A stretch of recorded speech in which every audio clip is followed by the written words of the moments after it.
Hey guys, beautiful sunny winter day out there, and I wanted to give you guys a midweek update. So Gage and I are going to go for a walk. It was raining for the last 3 days, so there's a really nice crust in the bush. You can walk anywhere, and we are using a 12-year-old DSLR, my A77ii. And why we're going to do this and film on this camera is because tomorrow's episode was filmed on the new A7R IV.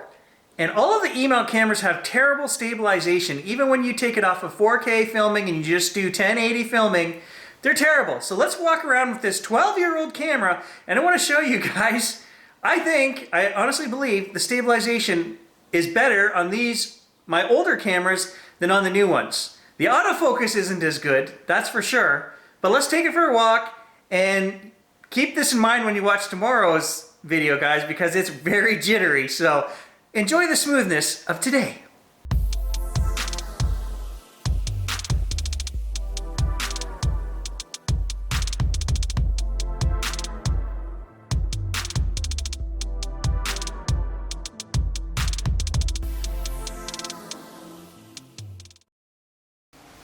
Look at this. Look at how smooth this is. We are walking. I can't do that on my new $4,000 camera. There's something to be said about these old A99, A77, A77ii. Sony had it. It was right. And it has never been right on the new E-mount cameras. I can move you guys, on the screen. That's the other thing. I'm looking at myself. I'm going to show you guys. So I can actually flip the flippy screen right up and above the camera on this camera. I'll show you guys. Flippy screen so that we can actually see what we're doing, right? And I put the handle on there with and we can actually zoom in and out because it has clear image zoom. You know, this is why I get upset. You know, they had things right 12 years ago. Some of this stuff was right. And then they make a new camera and it costs 3 times as much. Okay, so it gets a new sensor, it gets a new autofocus system, but then they take away things that worked. Like the screen that you could actually see yourself. Now, yes, they've re-implemented it on the new cameras. They're $5,600 plus tax. You know, so, I don't know. Let's get out in the bush. I don't want to rant about it, but guys, I think they had it right a dozen years ago. More right than they do now. You know, so what are we losing by filming on this old camera? Well, we're losing 4K. And obviously it takes a little longer. Mr. Gage is all excited to be outside. It's like you think he hasn't been out in a month. But I do walk him twice a day. So we're losing 4K filming ability. The autofocus is a little bit slower and it doesn't have the full screen for, you know, focus points. And probably when it adjusts for light and dark. But we get beautiful 1080. And when I render this video, we're still going to render it in 4K. You guys are never going to notice a difference. You're going to say, wow, that looks really sharp. It looks really good. What you might notice is that maybe the focus won't hold as well as the newer cameras. So it's going to be a little slower to autofocus. And the exposure is going to be a little slower as it, you know, manually sets exposure. This camera is 12 years old. The microphone is awesome. The fact that I have a flippy screen is awesome. I can see, you know, where I am in the frame. This makes all the difference in the world. Now, the other thing that I'm going to have to start doing is working out because this thing weighs 5 pounds and you're trying to hold your arm out. It's heavy. Well, keep in mind, we are walking right now, guys, walking on the same uneven trail, crusty, footprints all over my trail here.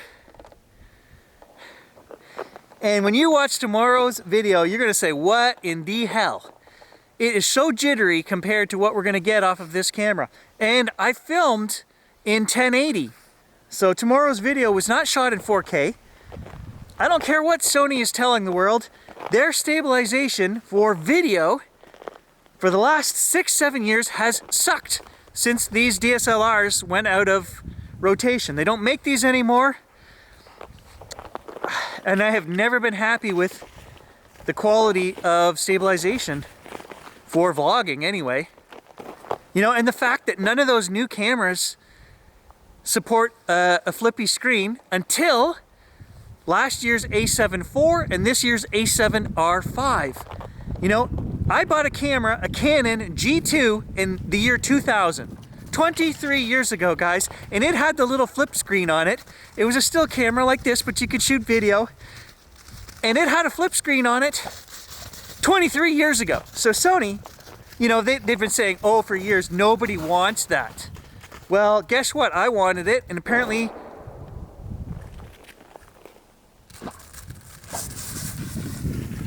I don't know what that was. Somebody run a dump truck into a house down there? That's what it sounded like.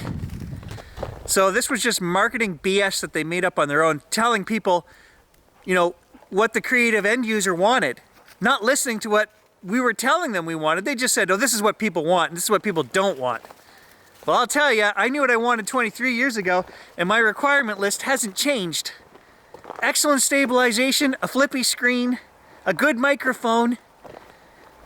I guess in this year, you know, the 2020s, I'd like a little smaller unit to be able to do all of this. And nobody, not even GoPro, makes that, because I'll tell you, the GoPro microphones suck hard. Terrible, absolutely terrible. I have not bought a GoPro since GoPro 7, but we've had a lot of problems with those too, guys. Batteries, they shut down. They won't run on a day like today where it's -2 degrees. It's beautiful, -2. And my GoPros would give me the absolute worst time right now. They would be shutting down, turning off. They wouldn't film when I want them to. This thing's been running for 5 minutes. It's almost like these companies go backwards.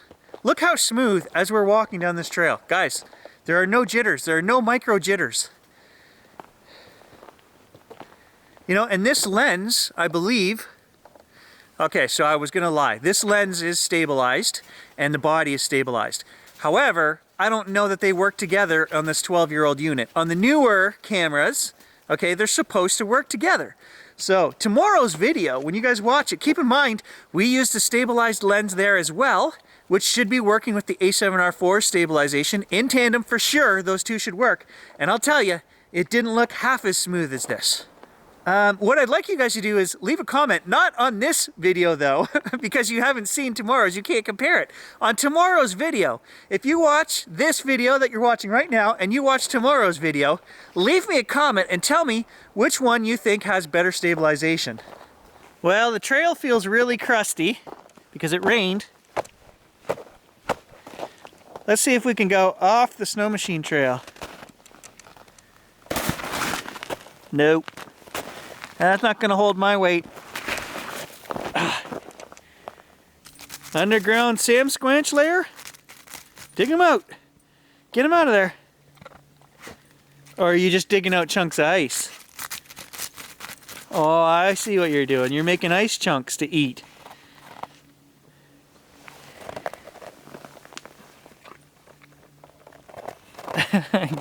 Mr. Gage loves his icicles and ice chunks. There's one right here. One right here, buddy. Best treat in the world.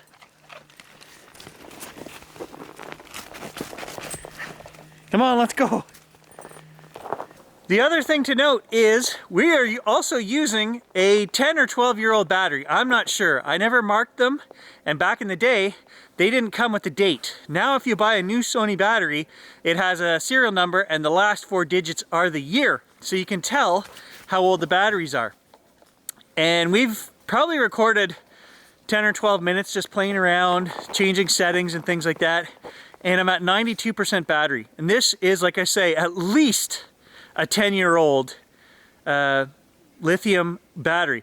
You do have to buy the Sony brand because over the years, guys, I have tried to save a buck and I've tried all different brands, Wasabi, DST, all kinds, and none of them hold up to the standard of a real Sony or a real Canon battery or a real GoPro battery. Those are all just, I don't know why.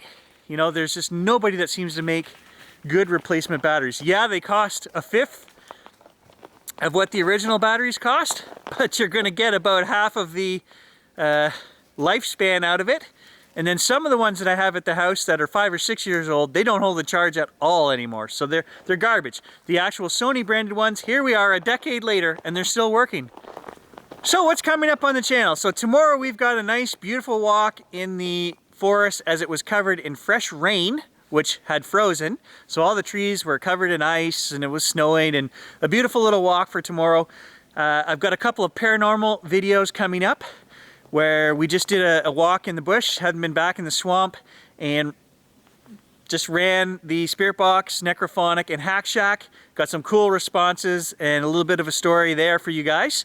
And then I also shot 2 videos. I did another murder mystery, a true life murder that happened here in the area, the dog chain murder from 1963. Okay, we're gonna cover that. That's a 2-part series coming up on the channel as well.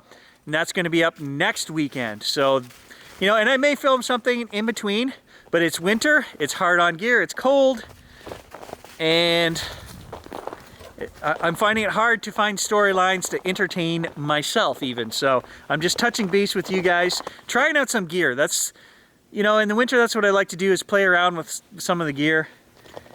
Maybe buy something new and play with it. I'm trying not to do that this year because I don't want to buy any more gear that I don't need. I have so much photography gear and I don't use half of the stuff. Like this, I have not used this camera since I went to Holland. And the only reason I took this camera to Holland was because I was afraid somebody would knock me over the head and steal my $4,000 Sony E-mount. So I brought this old one, and even this old one is still worth $1,000 used. And then the lens is probably worth another $400. So it's not super cheap. But if you've got it and it's just sitting on the shelf, it's fun to take it out and play and do comparisons. And I'm kind of excited to get this on the computer and see how it looks. I'm sure this looks better than any of the E-mount tests that we ever did walking this trail. I'm sure of it, just from what I'm seeing on the screen. Now the thing you guys will notice, maybe you will, maybe you won't, because the screen is above the camera and not to the side, you might not notice as much. I keep looking at myself instead of the lens, and I'm terrible at doing that, so. Creepy corner on a nice sunny February day, not so creepy. And I'm not even gonna give it the time to get creepy, I'm just gonna keep on motoring past.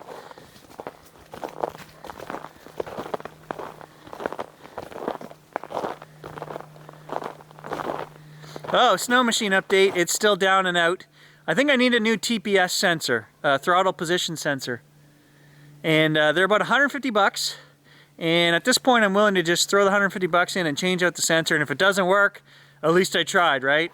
I can't seem to find anybody with a computer scanner that I can bring it to, that I know that can scan it for me without bringing it to the shop where I bought it. And I freaking hate the shop where I bought it, so that's not going to happen. So at some point, it may get fixed this winter, it may not.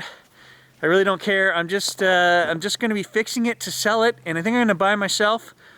It's either going to be a Polaris or a Skidoo. It's either going to be a Scandic or an Expedition, because those are the 2 machines. I want the Scandic more, but I'm cheap, and the Scandic is a lot of money.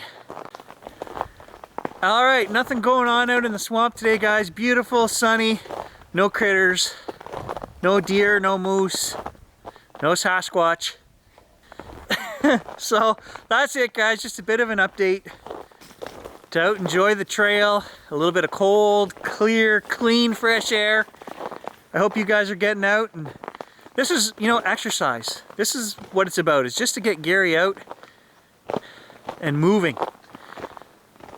And I know you guys aren't here while I'm talking to myself, but it feels like it. So, and then when I read your comments, it's just as good as you guys being here, right? So, thanks for watching, guys. Thanks for commenting. And I'll catch you guys in the next adventure.